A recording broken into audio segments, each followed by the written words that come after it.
দৌলতদিয়া ফেরিঘাটের বাসডুবিতে যারা জমিন থেকে বিদায় নিয়ে চলে গেল রে আল্লাহ, আয় আল্লাহ প্রত্যেককে তুমি শহীদি মর্যাদা দান করো রে আমার মাওলা। আয় আল্লাহ কান্নার আওয়াজ, আয় আল্লাহ বাবা কান্না করে নিজের সন্তানের জন্য, স্বামী কান্না করে স্ত্রীর জন্য।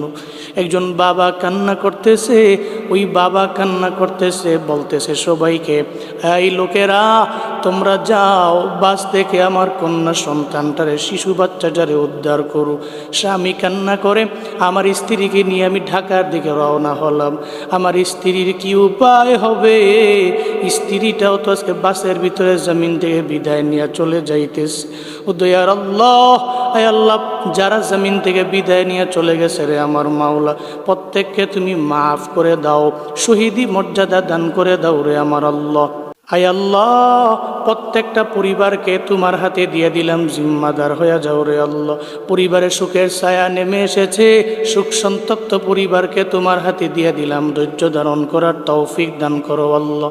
সমস্ত অ্যাক্সিডেন্টের হাত থেকে তুমি আমাদের দেশের মানুষগুলোকে হেফাজত করো মাওলা।